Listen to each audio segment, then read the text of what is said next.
지금까지의 가장 큰 성장 동력은 양극재, 그리고 내년도서부터 기대되는 음극재. 2023년도에는 정부채 같은 경우는 45,000톤이고요. 근데 2025년도에는 이게 17만 톤으로 증가될 거라는 거, 계속해서 추가적인 어떤 수주가 발생할 수 있는 가능성이 크다라는.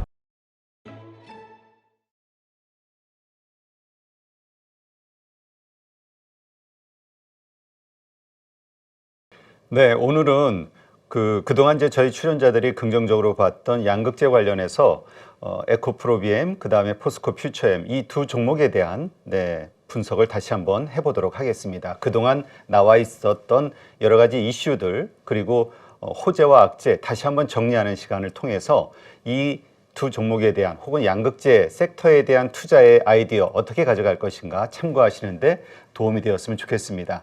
주말 사이에 아주 중요한 뉴스가 나왔죠. 미국에서 IRA법 세부 규정, 그 가운데서도 외국 우려 기업 FEOC, 여기에 대한 규정이 나오면서 우리 관련된 기업들에 상당히 큰 영향을 줄 수밖에 없는 상황이 됐는데요.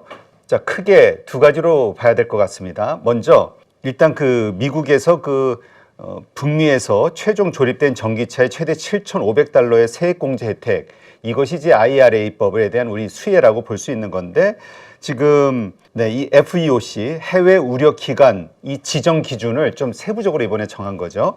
그래서 여기에 이러한 것들이 해당이 됐을 경우에는 이러한 불이익을 받는다, 아니면 이런 조건을 받는다, 이러한 내용인데, 일단 이 전기차 보조금을 제대로 받기 위해서 배터리 부품은 2024년부터, 그리고 배터리에 들어가는 핵심 광물은 2025년부터 FEOC에서 조달하면 안 된다. 해외 우려 기관에서, 이 얘기입니다. 그러면서 해외 우려국, 즉 중국 정부가 이사회 의석 의결권 지분의 25% 이상을 직간접적으로 가진 경우에도 FEOC로 여긴다. 해외 우려기관으로 여긴다. 이 얘기입니다.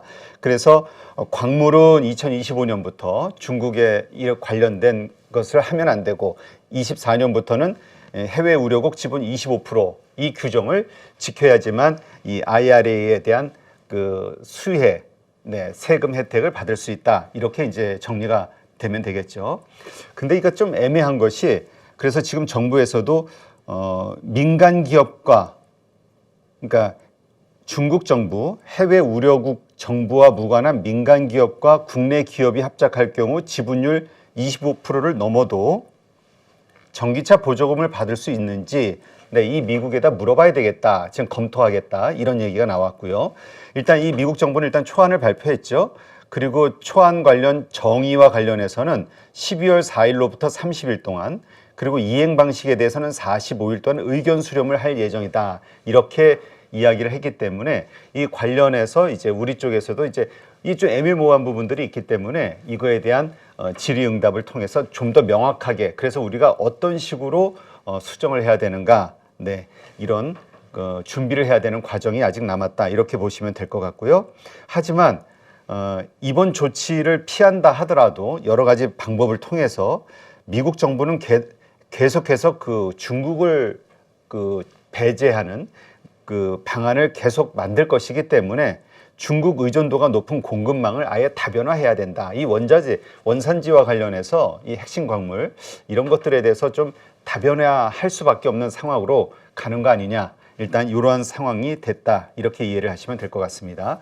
그러다 보니까 국내 한국 배터리 기업들이 중국과 합작 사업을 많이 하고 있는데요. 지금 LG화학부터 포스코 퓨처엠 홀딩스, 에코프로, SK온 해서 정말 이렇게 다양하게 사업을 펼쳤고 또 펼칠 예정에 있기 때문에 이거와 관련해서 전부 지분율을 25%, 중국 기업이 25% 미만으로 가져가게끔, 이 얘기는 결국 그 나머지 지분에 대한 투자를 한국 기업들이 해야 되기 때문에 이 자금 조달을 어떻게 할 것이냐에 대한 우려, 요것은 남아있다, 이렇게 이해를 하시면 될 것 같습니다. 자, 이런 가운데에서 포스코 퓨처엠의 최근 주가 흐름을 보죠. 일단 11월 7일 날 34만 8,500원이었던 주가가 12월 1일 지난주 31만 9,500원이 됐습니다. 이거는 이제 공매도 금지 이후에 튀었던 주가들, 요것이 이렇게 기간 조정을 통해서 제자리에 왔다 이렇게 좀 보시면 될 것 같고요. 그래도 크게 하락폭이 크진 않다 이렇게 보시면 됩니다. 외국인과 기관의 흐름을 보면은 수급 동향은 샀다 팔았다. 네, 그렇게 크게 방향성이 보이진 않습니다. 자, 공매도 잔고 의미 없고요. 포스코 퓨처엠의 30분 봉을 보시면은 네, 일단 5일선과 11선이 21선을 데드크로스 낸 상태라고 보시면 될 것 같습니다. 그러면서 요 61선에 대한 지지 이것이 좀 나왔는데 오늘 이러한 뉴스들을 바탕으로 오늘의 흐름 그래서 과연 이걸 강하게 뚫을 것이냐 요거는 좀 지켜봐야 될 것 같습니다. 일봉상으로도 마찬가지죠. 일단 조정받고 현재 상승 추세의 흐름이 이평선들의 정배열이 만들어지면서 일어나고 있다는 것. 지난주 금요일 날 밑꼬리단 네, 음봉이긴 하지만 밑꼬리를 달았기 때문에 5일선에 딱 걸치면서 네. 그래서 일단은 좀 더 기대를 해볼 수 있는 상황이라고 보시면 될 것 같습니다. 추세는 아직 살아있다. 주봉상으로 보시더라도 정말 여기에서 물리신 분들은 괴롭겠죠. 69만 원 고점 찍고 네, 지금 31만 4천 원까지 내려온 상태에서 어쨌든 반등하는 모습 나오고 있다는 거 이해하시면 될 것 같습니다. 자, 그러면 매출액을 좀 보겠습니다.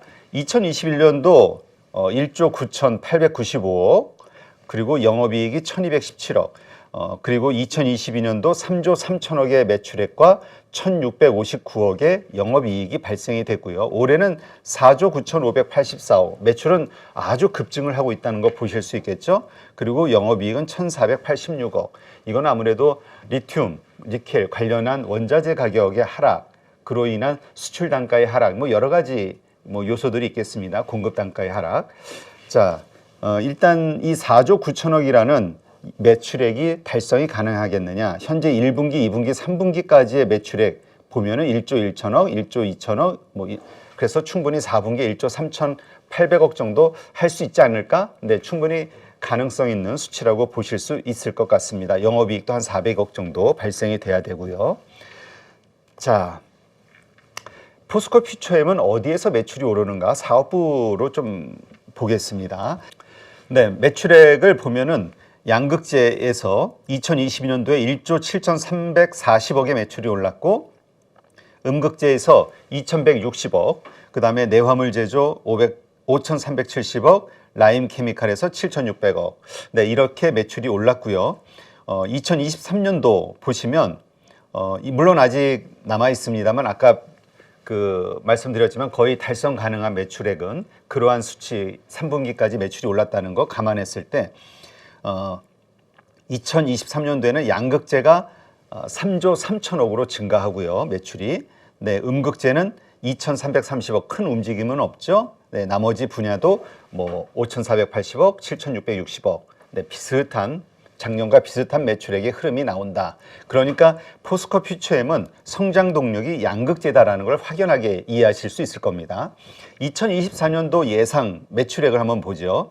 역시 양극재에서 5조 3,540억, 네, 음극재에서 네, 5,440억. 음극재가 내년도서부터는 2배 증가하는 걸로 보실 수 있습니다. 그래서 지금까지의 가장 큰 성장 동력은 양극재 그리고 내년도서부터 기대되는 음극재 이렇게 표현을 이해를 하시면 될 것 같습니다. 나머지 분야는 뭐 매출액이 비슷하게 그대로 유지가 되는 걸 볼 수 있죠. 그래서 지금 2022년도에는 양극재의 매출 비중이 53%였고 23년도 67%에서 내년도에는 74%로 증가한다. 이렇게 보시면 될 것 같고요. 이 증가하는 가운데에서 음극재는 올해 5% 매출 비중이 내년도에 7%로 증가한다. 이렇게 이해를 하시면 될 것 같습니다. 자, 그러면 포스코 퓨처엠 목표 주가를 산출한 증권사들 네, 이게 10월 25일 기준입니다. 어떻게 목표 주가를 산출했는가 보니까 일단 대신증권과 IBK투자증권 두 군데에서의 그 목표 주가 비슷합니다. 40만 원, 40만 원. 근데 이 목표 주가 산출 기준이 약간 좀 다른데요. 포스코 퓨처엠은 2025년, 즉 2년 후의 매출액을 에비타를 기준으로 이 목표 주가를 산출했습니다. 2025년 예상치입니다. 추정치. 1조 3,250억의 에비타가 나올 것으로 예상을 했고 타겟 멀티플, 그러니까 27.7배로 잡았는데요. 이게 2025년 예상 그 글로벌 소재 피어 에비타에서 15% 할증한 것이다. 기준이 이렇게 잡았네요. 그러다 보니까 적정 가치가 36조 6,980억이 나왔고요. 순차입금 5,966억. 2025년도 역시 그 추정 그 순차입금이죠. 요거를 제외하니까 적정 시가총액이 30조 7,300억이 나온다. 이렇게 이제 본 겁니다. 그래서 7,700만 주로 나누니까 적정 주가가 39만 6,700원, 즉 목표 주가를 40만 원으로 잡았다. 요렇게 목표 주가를 잡은 걸로 이해를 하시면 되고요. 자, 그 다음에 대신증권은 어떻게 40만 원 목표 주가가 나왔냐 보니까 여기도 역시 2025년 예상 EPS를 6조 8,270억으로 잡았고요. 그 가운데에서 그러면 이번엔 대신증권이 40만 원이라는 목표 주가를 어떻게 뽑았는가 한번 분석을 해보겠습니다. 역시 2025년 2년 후에 매출과 실적을 바탕으로 기준을 잡았는데요. EPS 6,827원이 나올 것으로 예상을 했습니다. 그리고 2025년, 27년도에 그리고 타겟 PER을 59.2배로 잡았는데요. 이것은 2025년도부터 27년도에 EPS를 적용하고 PEG 1배를 기준으로 한 거. 네, 이 PEG라는 것은 그 성장주의 대가죠. 피터 린치가 만든 계산 방법으로 아주 유명한 건데 주가 수익 비율, PER을 기업의 성장률로 나눈 것을 말합니다. 그래서 이 뭐 여러 가지 그 기준이 있습니다만 어쨌건 피터 린치는 성장률을 반영하면서 PEG 지표를 보면서 투자를 해야 되는데 PEG가 0.5 이하일 때 매수하고 1.5 이상일 때 매도하는 전략을 주로 활용했다. 이렇게 이해를 하시면 될 것 같습니다. 그래서 지금 대신증권에서 잡은 것은 0.5와 1.5 그 중간 지점이 1배로 잡은 것으로 그렇게 생각이 됩니다. 그러면 지금 우리가 많이 알고 있는 대표적인 성장주들 가운데에서 PEG를 어느 정도 적용받고 있는지 잠깐 좀 말씀드리면 먼저 테슬라가 5년 기대되는 그 PEG가 현재 2.69입니다. 그러니까 상당히 높다는 걸 알 수가 있죠. 그리고 엔비디아, 네, 이 엔비디아 PEG 레시오가 0.47, 여기는 확 낮죠. 근데 재밌는 것은 불과 4개월 전만 해도 이번 금년 4월만 해도 이게 3배가 넘었었습니다. 근데 그 이후에 HBM과 관련해서 AI 반도체 관련해서 폭발적인 성장과 이익이 늘어나면서 이게 확 낮춰진 거죠. 그래서 이 PEG가 3배에서 지금 0.47배로 낮아진 상태. 근데 요것을 기억하시면서 포스코 퓨처엠에 대해서 1배의 PEG를 적용을 했다. 요것을 기억하시기 바랍니다. 그렇게 해서 적정 주가를 40만 4,379원, 그래서 목표 주가를 40만 원으로 잡았다. 그러니까 참 양쪽 증권사 서로 다른 기준을 가지고 목표 주가를 산출했는데 어쨌건 40만 원이라는 같은 수치가 나왔다는 걸 이해하시면 됩니다. 그러나 우리가 보통 이 증권사의 그 산업에 대한 섹터에 대한 이해, 그다음에 그 전망 이런 것들은 참고용으로 많이 하지만 이 목표 주가와 관련해서 그냥 이렇구나 이렇게 잡았구나 정도로만 이해를 해야 된다는 거 모두 아시죠? 자, 실적 관련해서 아까 말씀드린 대로 어디에서 매출이 발생이 되고 있는가, 네, 이렇게 보시면 됩니다. 지금 좀 우리가 특별하게 봐야 될 게 포스코 퓨처엠의 양극재 전구체 캐파 계획입니다. 요것을 보면은 지금 2023년도에는 전구체 같은 경우는 4만 5천 톤이고요. 그런데 2023년도 4만 5천 톤이고요. 근데 2025년도에는 이게 17만 톤으로 증가될 거라는 거. 그 다음에 30년에는 46만 톤으로 증가한다는 캐파 계획을 갖고 있다는 거. 양극재는 지금 15만 5천 톤입니다만 2030년도에는 100만 톤을 목표로 하고 있다. 이것을 이해하시면 될 것 같고요. 그 다음에 음극재 캐파 계획도 좀 보시면은 지금 7만 4천 톤 정도 예상 올해입니다만 25년도에는 이게 11만 4천 톤, 그리고 2030년도에는 18만 2천 톤으로 확 늘어난다는 거. 인조 흑연도 지금 8천 톤에서 15만 3천 톤으로 증가한다는 거.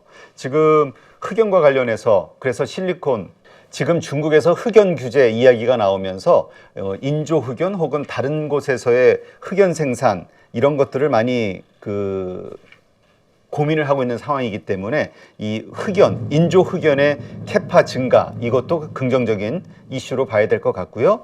포스코 퓨처엠의 새로운 성장 동력이 바로 이 음극재와 인조 흑연에서 나올 수 있다. 요 정도 예상하시면 될 것 같습니다. 자, 그리고 전기차 배터리와 관련된 그 타입별 원가 비중도 한번 보겠습니다. 일단 보니까요. 원통형 배터리의 그 양극재 사용이 45%, 파우치가 42%, 각형이 42%, 평균 한 43%의 양극재가 사용이 된다. 이렇게 나오는데 가장 중요한 지점이 여기인 것 같습니다. 일단 그 이익 부분이 거의 그 원통형 배터리 같은 경우는 그 10% 가까이 나온다는 거. 다른 부분들은 좀 적습니다만 그래서 원통형 배터리에 대한 수요, 이런 매출이 비중이 높을수록 이익이 상당히 높아지겠구나. 요것을 이해할 수 있습니다. 네, 지금 이 리스트는 향후 포스코 퓨처엠의 그 추가 수주가 예상되는 고객사 리스트 현황인데 보시면은 다 전부 2024년 25년 뭐 착공 예정 혹은 가동 예정, 양산 예정 이런 것들이기 때문에 계속해서 추가적인 어떤 수주가 발생할 수 있는 가능성이 크다라는 그런 것을 보여주고 있습니다. 삼성 SDI 스텔란티스 공장 인디애나 지역 뭐 이쪽에서는 에코프로비엔과 포스코 퓨처엠이 지금 공급을 하고 있다. 이렇게 보시면 될 것 같고요. 네, 그다음에 포스코 퓨처엠의 PER과 PBR로 봤을 때의 주가 위치가 흐름이 어디 정도인가 한번 보시면 이렇게 최고점 찍고 요 정도 위치 올라와 있다라는 거, PER과 관련해선 PBR과 관련해서도요. 요 정도 위치에 있다는 거 보시면서 이 주가가 계속해서 우상향으로 갈 것이냐 아니면 횡보를 할 것이냐 요 수치들을 한번 잘 기억을 하셔야 될 것 같습니다. 네, 그다음 기업 실적 관련해서 누적 수주 한번 정리해 보면은 2022년 5월 뭐 8조 계약이 체결됐다. GM향 쭉쭉쭉 나오다가 2023년도 6월 달에 GM향으로 9년간 13조 2천억에 대한 그 NCMA 계약이 체결됐다는 수주 공시가 나왔습니다. 그리고 음극재 관련해서는 2022년 10월 역시 GM향 6년간 9,400억의 그 매출이 발생이 됐다. 그리고 인조 흑연 음극재 공급 계약이 체결됐다. 이 부분을 이해하시면 되고요. 그렇기 때문에 지금 충분히 추가적인 수주가 좀 나올 수 있지 않을까에 대한 기대감 가질 수 있는 상황이지 않을까. 이렇게 이해가 됩니다. 자, KB증권의 11월 28일 목표 주가 한번 보시죠. 네, 목표 주가 여기도 40만 원이네요. 어떻게 다 증권사들의 목표 주가가 다 똑같이 자로 잰 듯이 40만 원이라는 게 참 재밌는데 일단 3분기 실적이 컨센서스보다는 좀 낮았다. 양극재 ASP는 선방했지만 수익성이 악화됐다라는 거. 이런 것 때문에 일단 지금은 좋지는 않지만 그래도 내년에 상대적으로 양호한 수익성 방어가 긍정적인 요소로 보인다. 이렇게 좀 이야기를 했습니다. 신규 고객향의 물량 증가. 근데 기존의 국내 고객향 물량이 줄어서 전체 판매량은 감소될 것으로 봤네요. 그러나 그럼에도 바인딩 계약의 비중이 높기 때문에 추가적으로 줄거나 할 가능성은 좀 제한적이다. 이렇게 이해를 그렇게 분석을 했습니다. 미래에셋증권 역시 11월 17일 날 나온 리포트로는 중장기 프리미엄은 유효하다. 목표 주가 38만 원으로 하향 조정을 하면서 의미 있는 영업이익의 개선은 2024년 하반기가 될 것이다. 이렇게 분석을 했습니다. 자, 그러면 포스코 퓨처엠 관련 이슈 한번 체크해 보겠습니다. 네, 11월 22일 날 미국 IRA법에 대응해서 흑연 원료 내재화 계획을 세웠다. 이것이 긍정적인 포스코 퓨처엠의 그 기관들이 참 그 에코프로비엠에 비해서 포스코 퓨처엠을 탑픽으로 잡고 있는 이유 중에 하나가 아닐까 생각이 됩니다. 음극재와 관련해서 탈중국 속도가 커지고 있다. 자, 일단 프리미엄 전기차용 배터리 소재부터 중저가용 제품까지 양극재 포트폴리오를 다각화하는 움직임이 있다는 얘기죠. 결국 LFP 양극재 상용화를 추진하고 있다는 거. 그 고성능 전기차용 단결정 양극재를 국내 최초로 양산한 데 이어 나온 이 추진 계획, 이러한 것들이 또 긍정적으로 볼 수 있다, 이 얘기고요. 그 다음 그 꿈의 배터리로 불리는 전고체 전지 구현을 위해서 지금 양극재를 배터리사와 공동 개발하고 있는데 전해질이 고체 상태이기 때문에 양극재의 표면 처리 기술이 굉장히 중요하다. 그래서 고객사의 양산 시점에 맞춰서 지금 연구가 진행 중에 있다. 이렇게 회사 관계자가 밝혔죠. 이러한 것도 하나의 특징으로 보시면 되고요. 그리고 그 국내 유일의 음극재 제조사입니다. 포스코 퓨처엠은. 그래서 음극재 공급망과 전 제품 생산 체제를 구축해서 시장을 주도하겠다. 천연 흑연 같은 경우는 중국 의존도가 높기 때문에 IRA법에 대응해서 흑연 원료를 내재화할 것이다. 그러면서 그 인조 흑연 같은 경우 친환경 저원가를 기반으로 신공정 방식을 계속 개발 중에 있다. 아까도 매출 기준 보셨으면 아시겠지만은 2030년도까지 지속적으로 성장하는 게 이 음극재 부분과 그다음에 이 흑연, 인조 흑연 분야였다는 거 기억하시죠? 네, 바로 이 부분이죠. 2030년도까지 음극재 캐파가 이렇게 증가된다는 거, 지금에 비해서. 그 다음에 인조 흑연도 이만큼 증가가 된다는 거. 지금 8,000톤에서 15만 3,000톤. 네, 바로 이것이 포스코 퓨처엠에 대해서 기관들이 긍정적으로 보고 있는 요소가 아닌가, 이렇게 생각이 됩니다.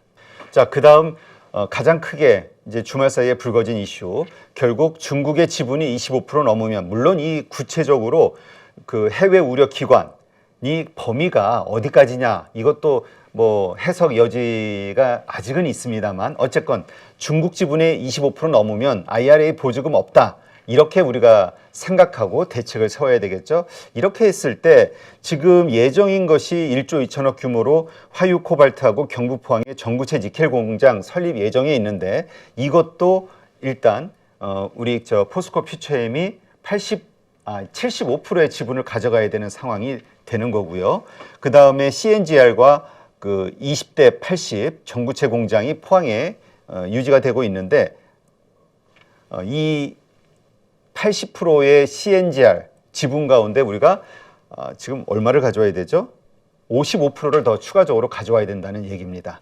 네, 그래서 CNGR과 지금 이 지분 조정을 해야지만 이 IRA법에 적용을 받고 그 보조금을 받을 수 있기 때문에, 이것도 포스코 퓨처엠의 지금 당장 발등에 불 떨어진 과제라고 봐야 되겠죠.